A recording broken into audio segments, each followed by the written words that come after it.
Hey, we're live. And the lighting situation is not good. Sorry about that. Oh, shit, I should really set up the lamp, but it's kind of too late now. So, no. Okay, we got 5 people joining us. That's really cool. Thank you very much. 6. Wow. That's more people than there are ever. Okay. I don't know if you guys were here last time when I read the first half of Herbert West Reanimator, which a friend very kindly edited so that the most racist parts were taken out and replaced with incels, which was very funny. Chat. Does seem to be working.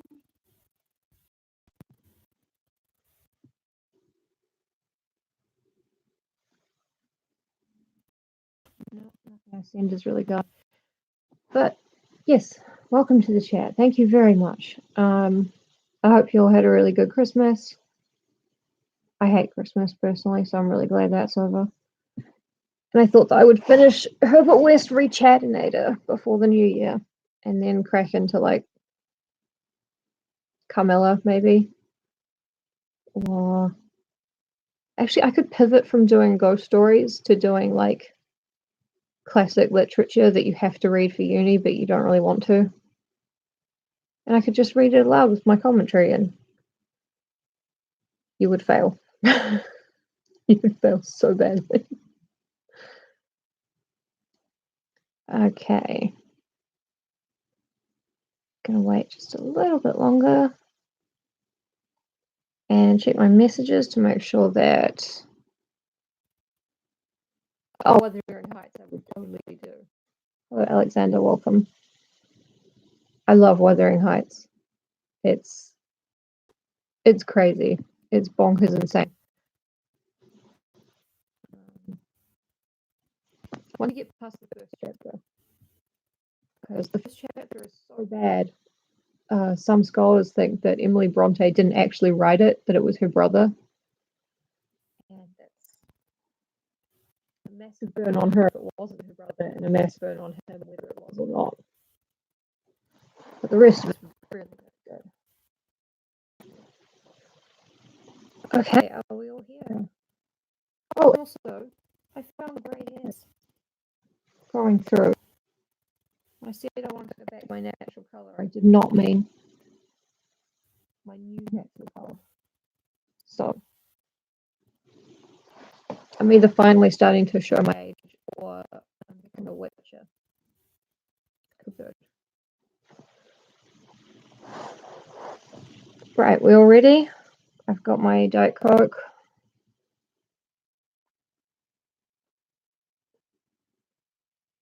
I've got my very, very funny hair clip, which I'm going to give to my friend. That's kind of reversed. To me, it doesn't say Drippin' Glam, it says Clam, which is much ruder and very funny. Finally got it. $6. Now we're ready to begin. No, tell a lie. I'm going to turn my phone up this way so I can see it more better. Shit, is it? I've been going for about 5 minutes now. Hey, Danny. Those hair clips are for you, by the way. Okay. Is the audio all right? Can you hear my voice and everything? If you can hear something in the background, it might be the washing machine. Okay, cool. Thank you, Alexander. The Dark Knight, I don't really understand what you sent in the chat, but thank you for joining us or being a spam bot or whatever you're doing. Thanks. So, we are up to Herbert West, RECHADINATOR. Awesome. Thank you. I think I might have been covering the microphone somehow. Herbert West, RECHADINATOR, Chapter 4, The Scream of the Dead. It's already very exciting, but can't really top the horror of finding grey hairs. Getting out of my actual head. I lean forward. Okay. Got half my face very spookily lit, and it's not because I didn't set up the lamp. It's on purpose. The scream of a dead man gave to me that acute and added horror of Dr. Herbert West, which harassed the latter years of our companionship. It is natural that such a thing as a dead man's scream should give horror, for it is obviously not a pleasing or ordinary occurrence. But I was used to similar experiences in some of on occasion only because of a particular circumstance. And as I have implied, it was not of the dead man himself that I became afraid. If any of you have read Julian May's Galactic Mew books, Herbert West seems to look exactly like Dennis Remillard, which was pretty funny. Herbert West, whose associate and assistant I was, possessed scientific interests far beyond the usual routine of a village physician. That was why, when establishing his practice in Bolton, he had chosen an isolated house near the Potter's Field. And Potter's Field is where they bury people too poor to be buried in the cemetery. So it's a pretty good way of getting bodies for the medical centre or for Herbert West. Shit, does it? What's the... I don't even know where the microphone is on this thing.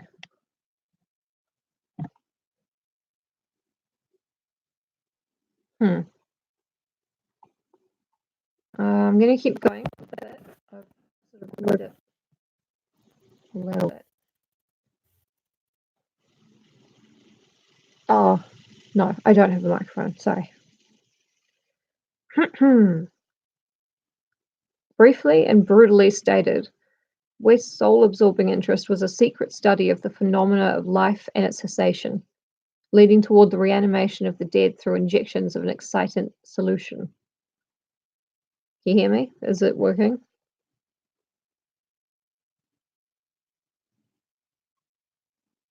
No? Can't hear me? Can't hear me?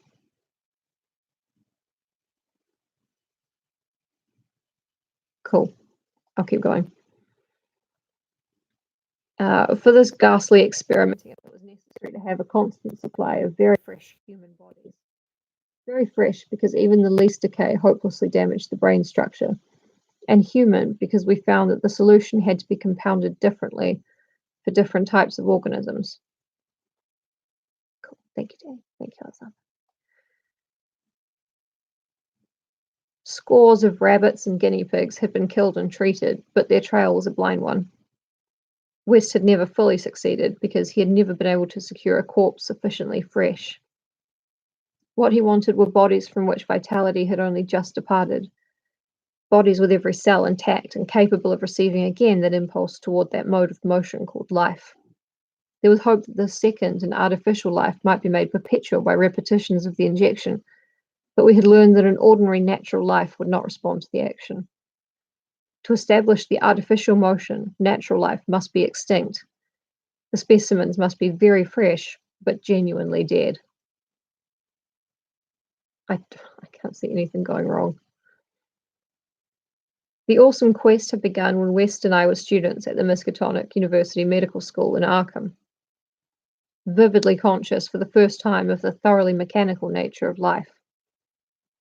That was 7 years before, but West looked scarcely a day older now. He was small, blonde, clean-shaven, soft-voiced, and spectacled, with only an occasional flash of a cold blue eye to tell of the hardening and growing fanaticism of his character under the pressure of his terrible investigations. Our experiences had often been hideous in the extreme, the results of defective reanimation, when lumps of graveyard clay had been galvanized into morbid, unnatural, and brainless motion by various modifications of the vital solution. One thing had uttered a nerve-shattering scream. Another had risen violently, beaten us both to unconsciousness, and run amok in a shocking way before it could be placed behind its silent bars. Still another, a loathsome incel monstrosity, had clawed out of its shallow grave and done a deed. West had had to shoot that object. And if you remember from the previous story, the incel monstrosity had eaten a small Italian child. And the narrator shames the mother for being kind of such a drama queen about it.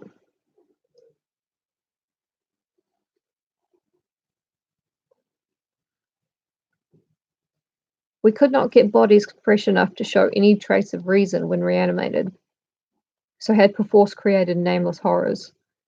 It was disturbing to think that one, perhaps two of our monsters still lived. That thought haunted us shadowingly, till finally West disappeared under frightful circumstances. But at the time of the scream in the cellar laboratory of the isolated Bolton cottage, our fears were subordinate to our anxiety for extremely fresh specimens. West was more avid than I, so that it almost seemed to me that he looked half covetously at any very healthy living physique. He just wants you for your body, girl.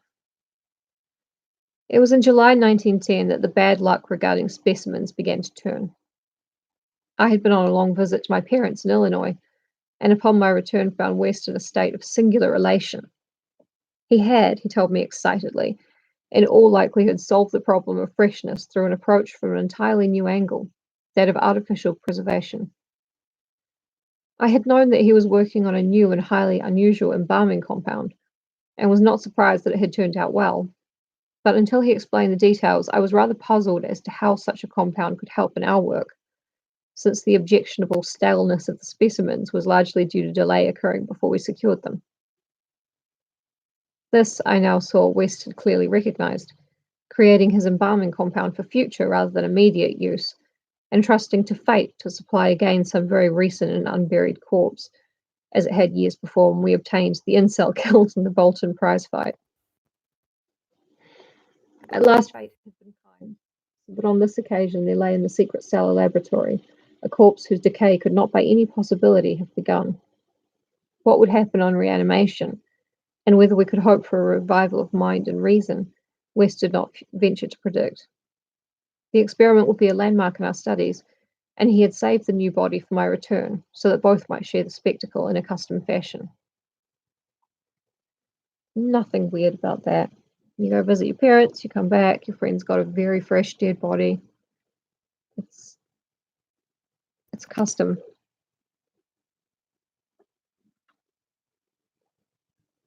I think this is just what guys do when they hang out together. I don't know. West told me how he had obtained the specimen. It had been a vigorous man, a well-dressed stranger just off the train on his way to transact some business with the Bolton worsted mills.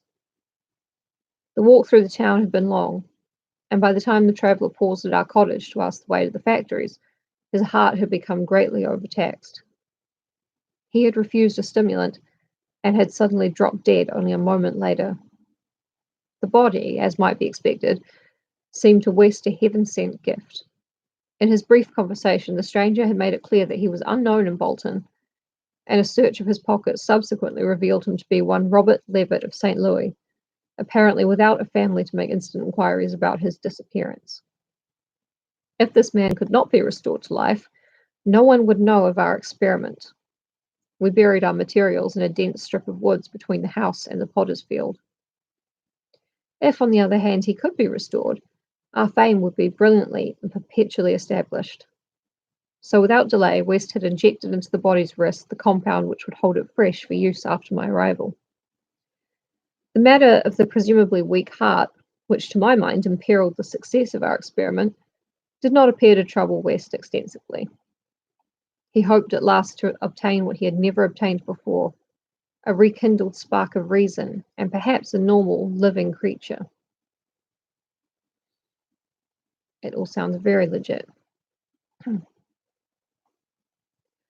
So, on the night of July 18th, 1910, Herbert West and I stood in the cellar laboratory and gazed at a white, silent figure beneath the dazzling arc light.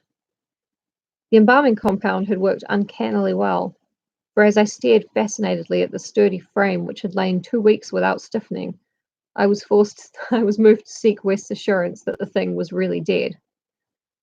This assurance he gave readily enough, reminding me that the reanimating solution was never used without careful tests as to life, since it could have no effect if any of the original vitality were present.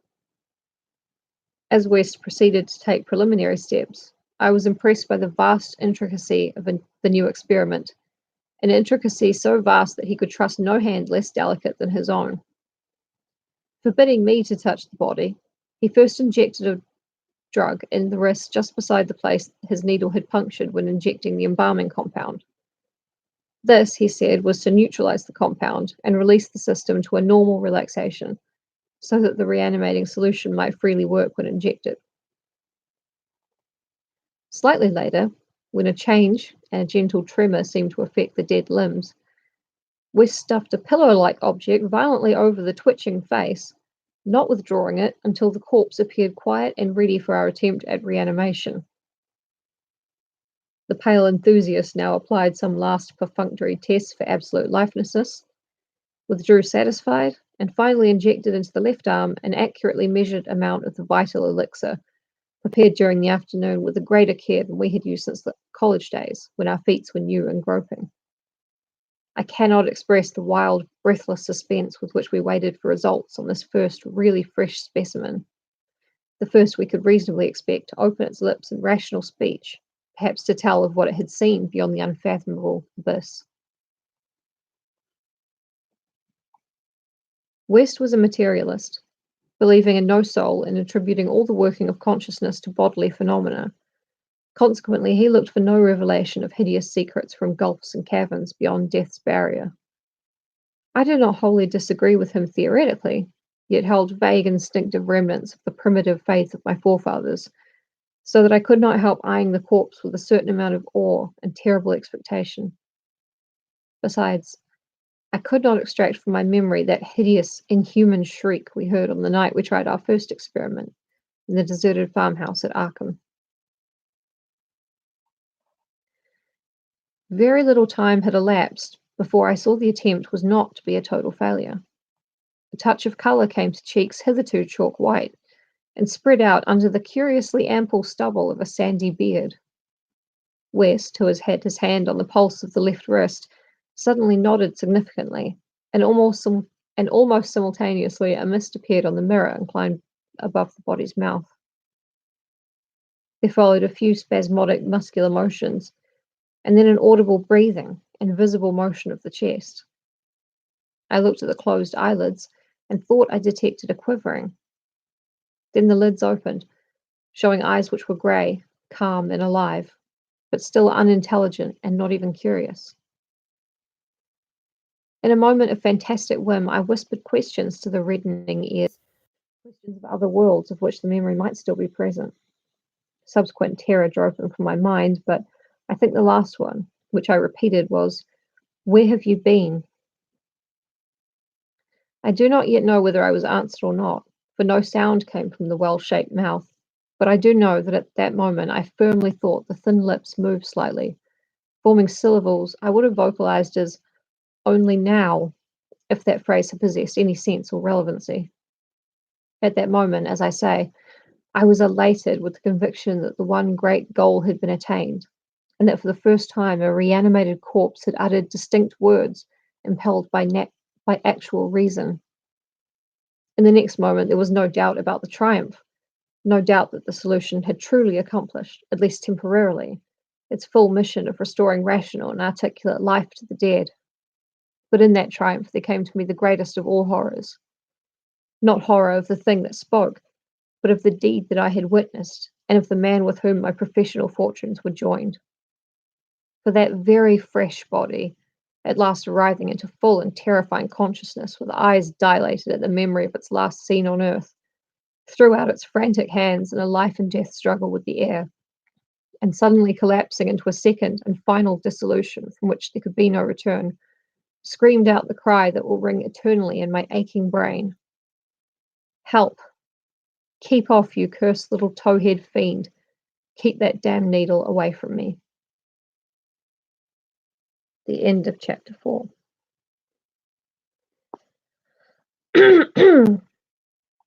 And if you don't get it, a reread will pretty much reveal that a traveling salesman came to Herbert West, got freaked out when approached with a needle, and was actually not dead. He wasn't dead, but he kept alive and drugged, and that's why he had the curious stubble for 2 weeks. And then Herbert West kind of brought him around, smothered him with a pillow, and injected the solution right away. Yeah, pretty horrible. Pretty horrible. So that was chapter 4. That is another really terrible thing.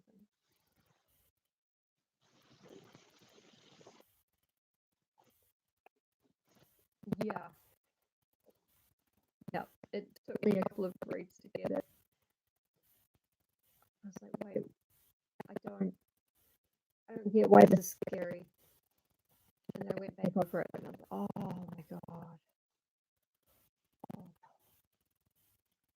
Which I think is the mark of a good story. And now we move on to chapter 5. A Horror from the Shadows, which is set in the First World War, which is already kind of fucked up. Many men have related hideous things, not mentioned in print, which happened on the battlefields of the Great War.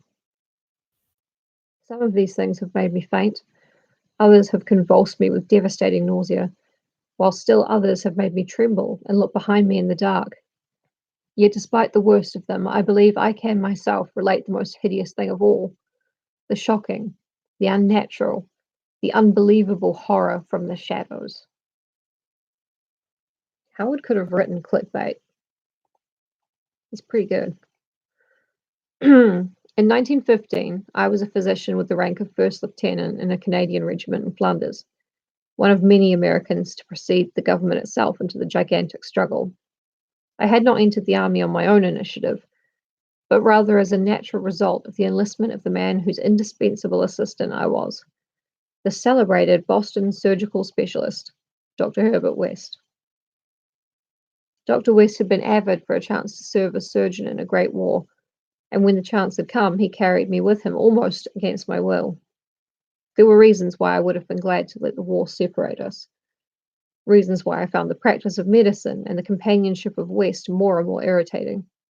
But when he had gone to Ottawa and through a colleague's influence secured a medical commission as major, I could not resist the imperious persuasion of one determined that I should accompany him in my usual capacity.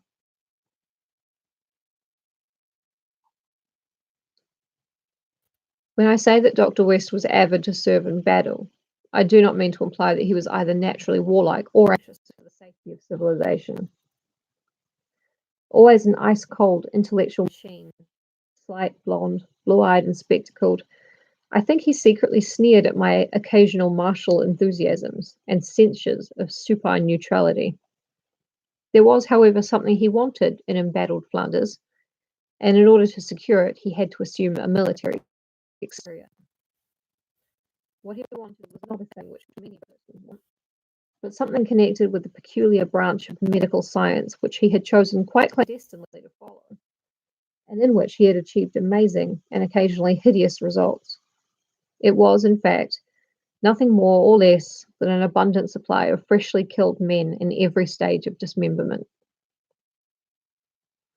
I mean, I can see the appeal, but Herbert West needed fresh bodies because his life work was the reanimation of the dead.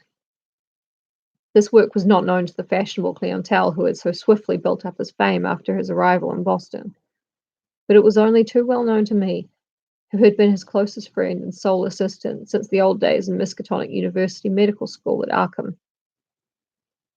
It was in those college days that he had begun his terrible experiments, first on small animals, and then on human bodies shockingly obtained. There was a solution which he injected into the veins of dead animals, on dead things, and if they were fresh enough, they responded in strange ways. He had had much trouble in discovering the proper formula, for each type of organism was found to need a stimulus especially adapted to it. Terror stalked him when he reflected on his partial failures, nameless things resulting from imperfect solutions or from bodies insufficiently fresh. A certain number of these failures had remained alive. One was in an asylum, while others had vanished. And as he thought of conceivable yet virtually impossible eventualities, he often shivered beneath his usual stolidity. Also, the narrator is super in love with Herbert West, otherwise, you know.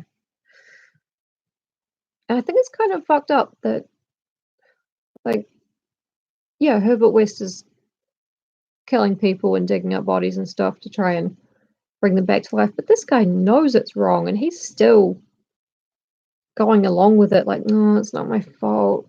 Herbert West is just so smart and so sexy, and like, I couldn't not follow him into the Great War to like inject soldiers with terrifying chemicals. I think he's the worst one. Exactly. I mean, yeah, he does a bunch of murders, but he's a good guy. He's not a good guy, but yeah. West had soon learned that absolute freshness was the prime requisite for useful specimens, and had accordingly resorted to frightful and unnatural expedients in body snatching.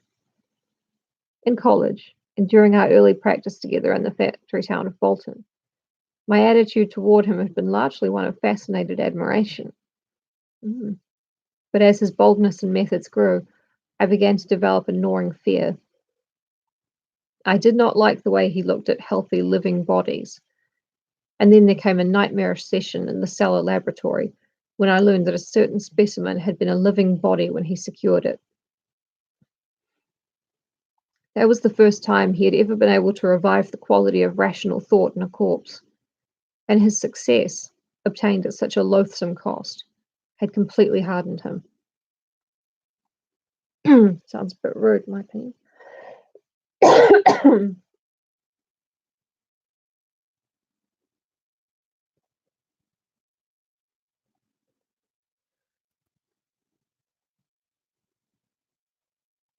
Of his methods in the intervening 5 years, I dare not speak. I was held to him by sheer force of fear. In this it's written by sheer horse of fear, and witnessed sights that no human tongue could repeat. Gradually, I came to find Herbert West himself more horrible than anything he did. That was when it dawned on me that his once normal scientific zeal for prolonging life had subtly degenerated into a mere morbid and ghoulish curiosity and secret sense of charnel picturesqueness. His interest became a hellish and perverse addiction to the repellently and fiendishly abnormal. He gloated calmly over artificial monstrosities which would make most healthy men drop dead from fright and disgust. He became, behind his pallid intellectuality, a fastidious Baudelaire of physical experiment, a languid Elagabalus of the tombs. Yeah, he's still so into Herbert. He's riding the terror horse for him, which is like carrying a torch, but more horsey. Dangers he met unflinchingly, crimes he committed unmoved. I think the climax came when he had proved his point that rational life can be restored, and had sought new worlds to conquer by experimenting on the reanimation of detached parts of bodies. He had wild and original ideas on the independent vital properties of organic cells and nerve tissue separated from natural physiological systems, and had achieved some hideous preliminary results in the form of never dying, artificially nourished tissue obtained from the nearly hatched eggs of an indescribable tropical reptile. Two biological points he was exceedingly anxious to settle.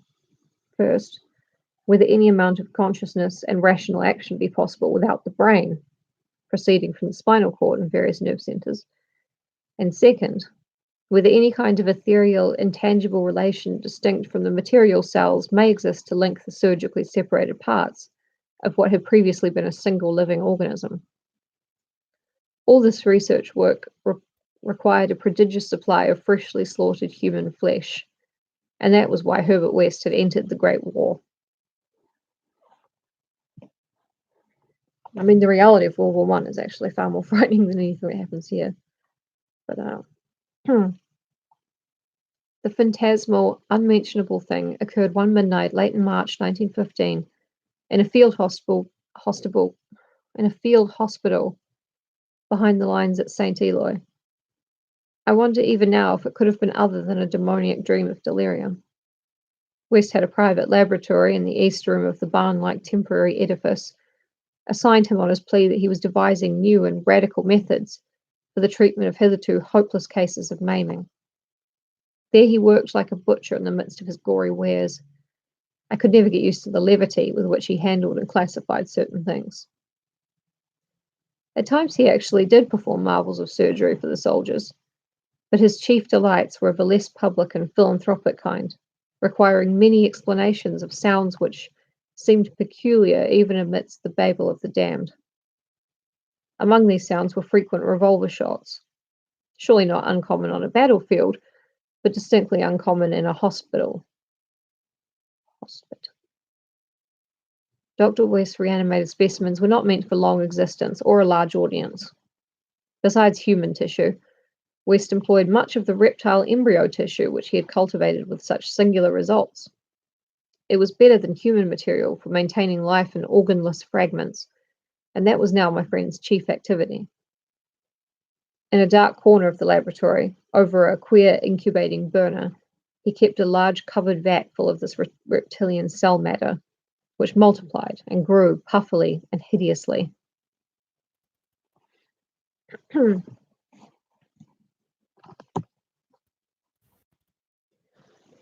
On the night of which I speak, we had a splendid new specimen, a man at once physically powerful and of such fine mentality that the sensitive nervous system was assured. It was rather ironic, for he was the officer who had helped West to his commission, and who was now to have been our associate. Moreover, he had in the past secretly studied the theory of reanimation, to some extent, under West.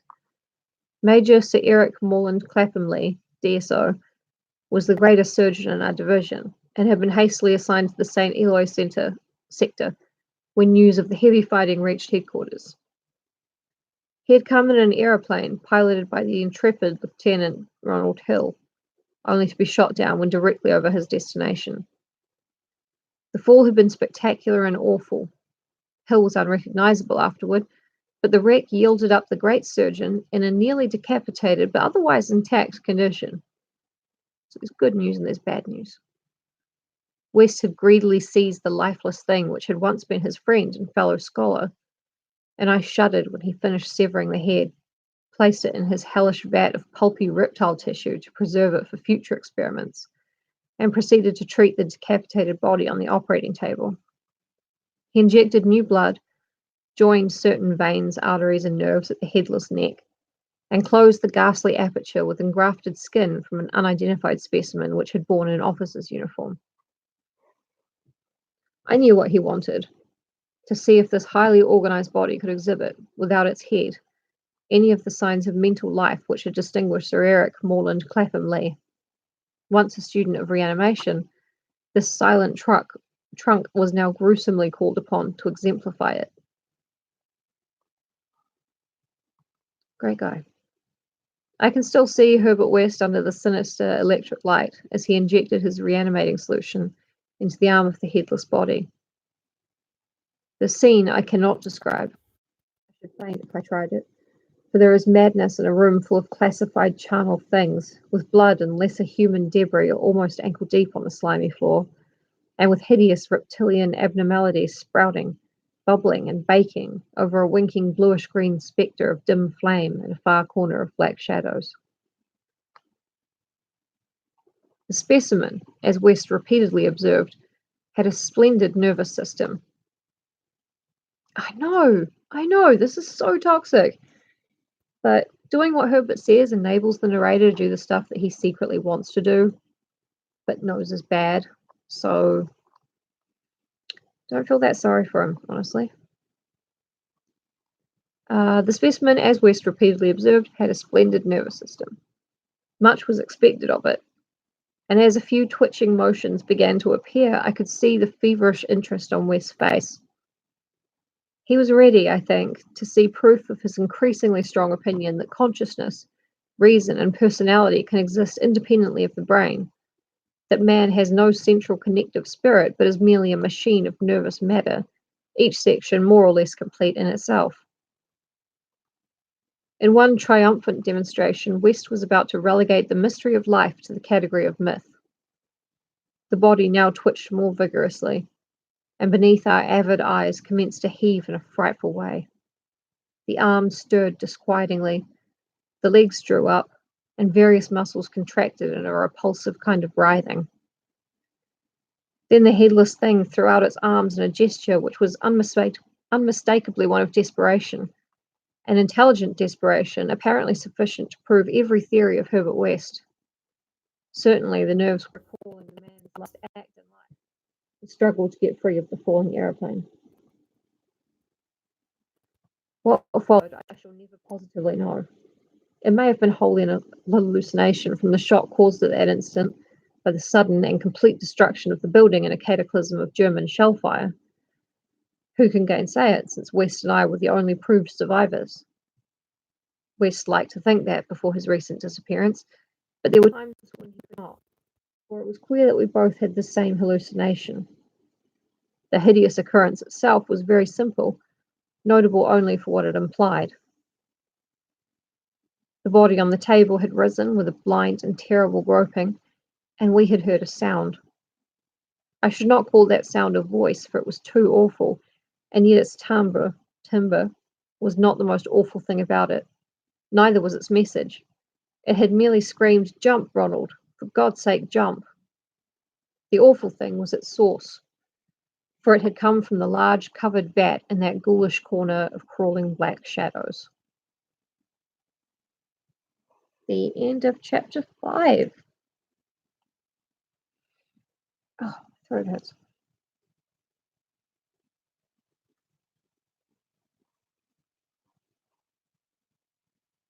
So yeah, if you reanimate a dead body, the head starts yelling at you, which I think is only fair, especially because he didn't sign a release or anything.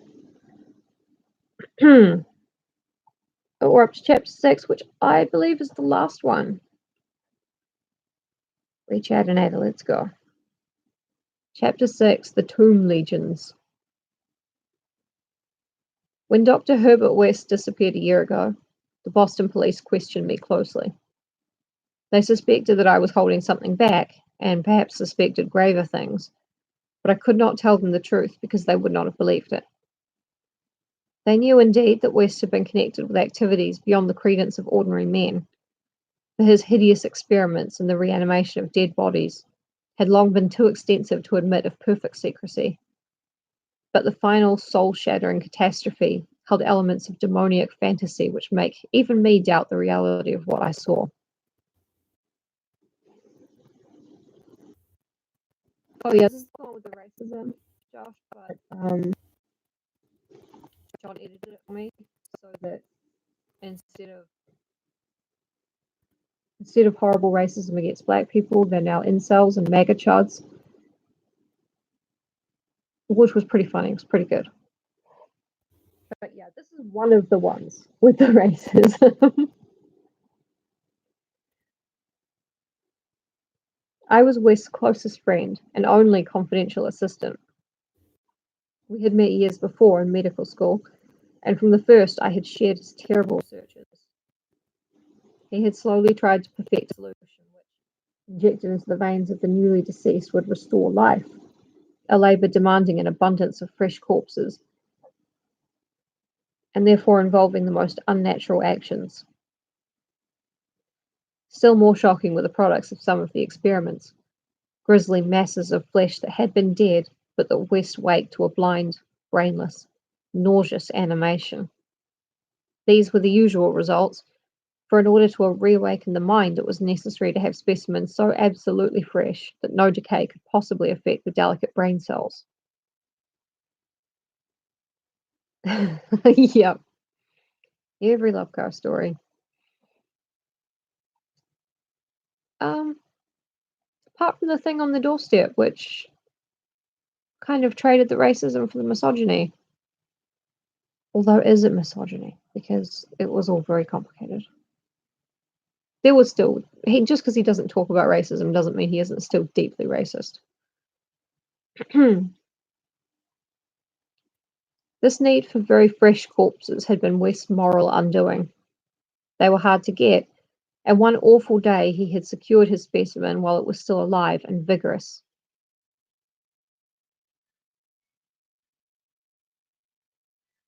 A struggle, a needle, and a powerful alkaloid had transformed it to a very fresh corpse, and the experiment had succeeded for a brief and memorable moment.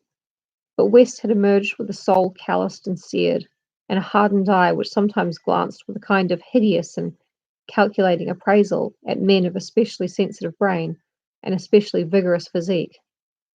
Oh, don't we all? Toward the last, I became acutely afraid of West, for he began to look at me that way. People did not seem to notice his glances, but they noticed my fear, and after his disappearance, used that as a basis for some absurd suspicions. West, in reality, was more afraid than I, for his abominable pursuits entailed a life of furtiveness and dread of every shadow. Partly it was the police he feared, but sometimes his nervousness was deeper and more nebulous, touching on certain indescribable things into which he had injected a morbid life, and from which he had not seen that life depart. He usually finished his experiments with a revolver, but a few times he had not been quick enough. There was the first specimen, on whose rifled grave marks of clawing were later seen. There was also that Arkham professor's body, which had done cannibal things before it had been captured and thrust unidentified into a madhouse cell at Sefton, where it beat the walls for 16 years. Most of the other possibly surviving results were things less easy to speak of, for in later years West's scientific zeal had degenerated to an unhealthy and fantastic mania, and he had spent his chief skill in vitalizing not entire human bodies, but isolated parts of bodies, or parts joined to organic matter other than human.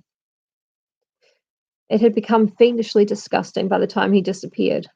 Many of the experiments could not even be hinted at in print. The Great War, through which both of us served as surgeons, had intensified this side of West. Oh, I need an antihistamine. Oh, I'm so allergic to how problematic this is. In saying that West's fear of his specimens was nebulous, I have in mind particularly its complex nature. Part of it came merely from knowing of the existence of such nameless monsters, while another part arose from apprehension of the bodily harm they might under certain circumstances do him. Their disappearance added horror to the situation. Of them all, West knew the whereabouts of only one, the pitiful asylum thing. Then there was a more subtle fear, a very fantastic sensation resulting from a curious experiment in the Canadian Army in 1915. West, in the midst of a severe battle, had reanimated Major Sir Eric Morland Claphamley, DSO, a fellow physician who knew about his experiments and could have duplicated them. The head had been removed, so that the possibilities of quasi-intelligent life in the trunk might be investigated. Just as the building was wiped out by a German shell, there had been a success. The trunk had moved intelligently, and, unbelievable to relate, we were both sickeningly sure that articulate sounds had come from the detached head as it lay in a shadowy corner of the laboratory. The shell had been merciful, in a way, but West could never feel as certain as he wished that we two were the only survivors. He used to make shuddering conjectures about the possible actions of a headless physician with the power of reanimating the dead. I don't know why he's scared. That sounds awesome and should be a Netflix original series. West's last quarters were in a venerable house of much elegance, overlooking one of the oldest burying grounds in Boston. He had chosen the place for purely symbolic and fantastically aesthetic reasons, since most of the interments were of the colonial period, and therefore of little use to a scientist seeking very fresh bodies. The laboratory was in a sub-cellar secretly constructed by imported workmen, and contained a huge incinerator for the quiet and complete disposal of such bodies, or, fragments and synthetic mockeries of bodies, as might remain from the morbid experiments and unhallowed amusements of the owner. During the excavation of this cellar, the workmen had struck some exceedingly ancient masonry, undoubtedly connected with the old burying ground, yet far too deep to correspond with any known sepulchre therein. After a number of calculations, West decided that it represented some secret chamber beneath the tomb of the Averils, where the last interment had been made in 1768. I was with him when he studied the nitrous-dripping walls laid bare by the spades and mattocks of the men, and was prepared for the gruesome thrill which would attend the uncovering of century grave secrets. But for the first time, West knew timidity conquered his natural curiosity, and he betrayed his degenerating fibre by ordering the masonry left intact and plastered over. Thus it remained until that final hellish night, part of the walls of the secret laboratory. I speak of West's decadence, but must add that it was a purely mental and intangible thing. Outwardly he was the same to the last, calm, cold, slight and yellow-haired, with spectacled blue eyes and a general aspect of youth which years and fears seemed never to change. He seemed calm even when he thought of that clawed grave and looked over his shoulder, even when he thought of the carnivorous thing that gnawed and pawed at Sefton bars. Yeah, it sounds great. I want to know more. The end of Herbert West began one evening in our joint study, when he was dividing his curious glance between the newspaper and me. A strange headline item had struck at him from the crumpled pages, and a nameless Titan claw had seemed to reach down through 16 years. Something fearsome and incredible had happened at Sefton Asylum 50 miles away, stunning the neighborhood and baffling the police. In the small hours of the morning, a body of silent men had entered the grounds, and their leader had aroused the attendants. He was a menacing military figure who talked without moving his lips and whose voice seemed almost ventriloquially connected with an immense black case he carried. His expressionless face was handsome to the point of radiant beauty, but had shocked the superintendent when the hall light fell on it, for it was a wax face with eyes of painted glass. Some nameless accident had befallen this man. A larger man guided his steps, a repellent hulk whose bluish face seemed half eaten away by some unknown malady. The speaker had asked for the custody of the cannibal monster committed from Arkham 16 years before, and upon being refused, gave a signal which precipitated a shocking riot. The fiends had beaten, trampled, and bitten every attendant who did not flee, killing 4 and finally succeeding in the liberation of the monster. Those victims who could recall the event without hysteria swore that the creatures had acted less like men than like unthinkable automata guided by the wax-faced leader. By the time help could be summoned, every trace of the men and of their mad charge had vanished.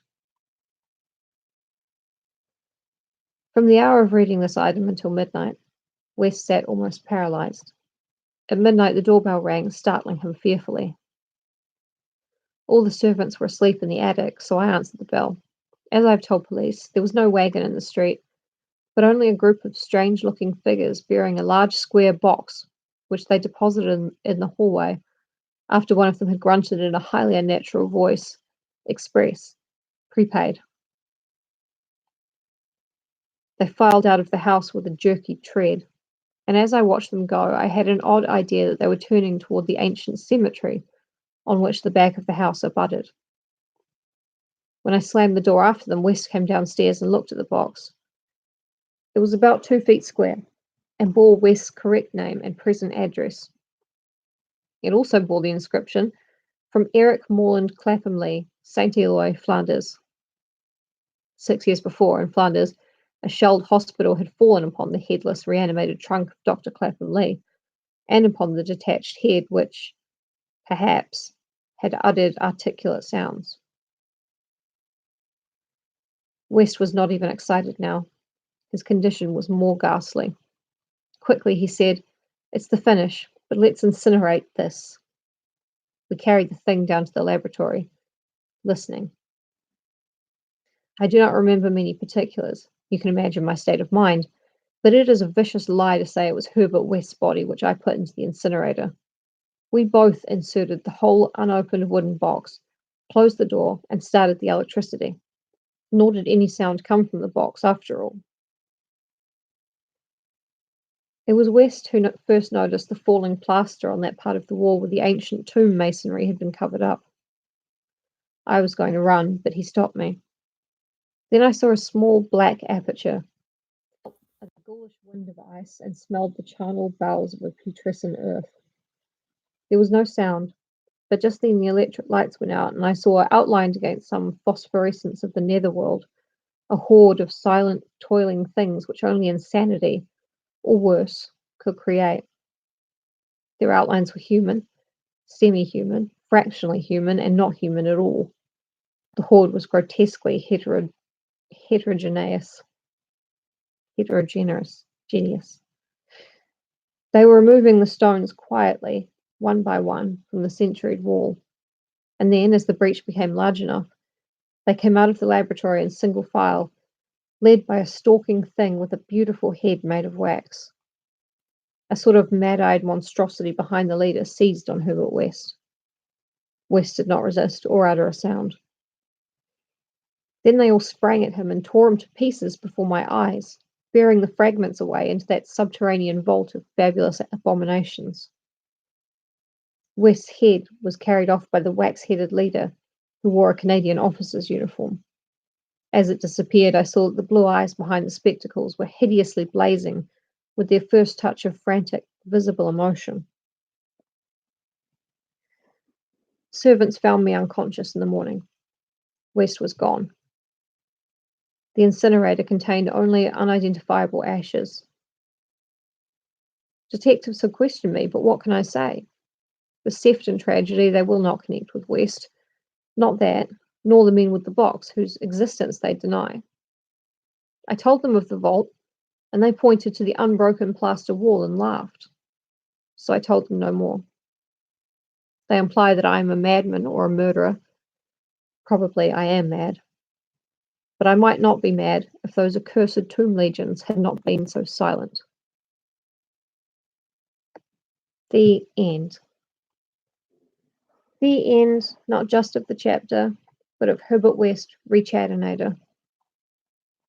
And it only took an hour. So,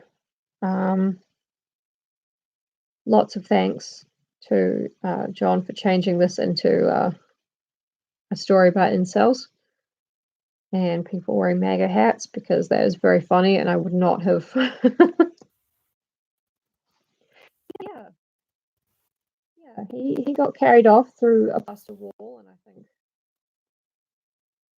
think the undead things, I guess, plastered it back up, or he went mental and put Herbert West incinerator. We don't know. It's not really our business. But yeah, lots of thanks to John, because otherwise I wouldn't have bothered to make the edit myself. So I never would have read this story to you, probably. So thank you. Not as much to discuss with this one as there was with the yellow wallpaper, which was really fun. Find something sort of comparable. Or we could get out of the horror genre and we could, have a look at Wuthering Heights. Yeah, exactly. I read this story. First read it, I think, when I was about 13, and a lot of the images have just kind of stayed with me. Now I'm wondering if Frank West from the Dead Rising video games